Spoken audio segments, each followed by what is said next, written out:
भले ही उत्तराखंड हाईकोर्ट और राज्य सरकार से लगातार वन भूमि से अतिक्रमण हटाने के फरमान जारी हो रहे हों, लेकिन आपराधिक प्रवृत्ति के वन गुर्जर मोहम्मद सफ़ी पुत्र मोहम्मद आलम निवासी तुमड़िया खत्ता के मन में हाईकोर्ट और राज्य सरकार के आदेशों का कोई भय नहीं दिख रहा है। मोहम्मद सफ़ी के द्वारा वर्तमान में भी वन भूमि पर अतिक्रमण कर अवैध रूप से फसल उगाई जा रही है।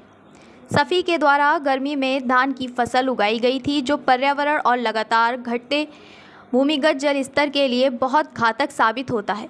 सफ़ी के द्वारा गर्मी की फसल को काटने के लिए कंबाइन मशीन स्वामी को रजिस्ट्री की ज़मीन बताकर वन भूमि पर फसल काटने के लिए लगाया था। मशीन स्वामी को जैसे ही पता चला कि ये वन भूमि है, मशीन स्वामी ने फसल काटने से साफ मना कर दिया। अशरफ अली, करामत अली ने मशीन स्वामी के साथ मारपीट करते हुए गाली गलौज की और जान से मारने की धमकी दी और डरा धमका कर फसल को कटवा लिया। मशीन स्वामी ने अपने साथ हुई घटना की तहरीर रामनगर कोतवाली को दी थी, जिसमें उक्त व्यक्तियों के खिलाफ मुकदमा दर्ज हुआ है।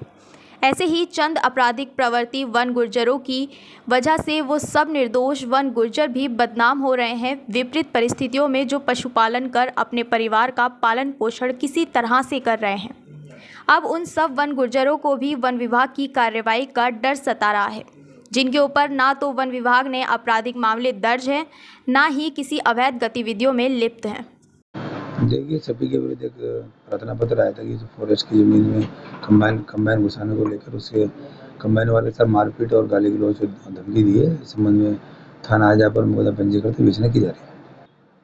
देखिए, वो तो आपराधिक इतिहास देखे और उसकी जो सक्रियता के आधार पर ही हमारे द्वारा कार्रवाई की जाती है।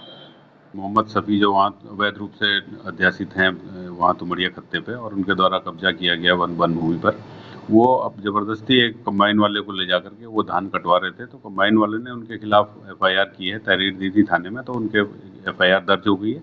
और उनके द्वारा जो अवैध रूप से खेती की जा रही है और जो बढ़ा करके अपनी ज़मीन को लगातार बढ़ाया जा रहा है, वन भूमि में जुताई करी जा रही है, तो उसके खिलाफ हम लोगों के द्वारा अलग अलग धाराओं में केस काटे गए हैं और उनमें विधिक कार्रवाई गतिमान है और जल्दी इसमें हमारे स्तर से और भी कार्रवाई की जानी है।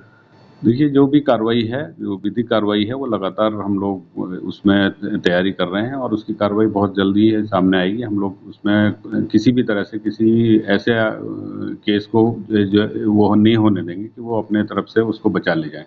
तो उसको हमने कार्रवाई निश्चित तौर पे करनी है और अच्छी तरह से एक बड़ी कार्रवाई होगी।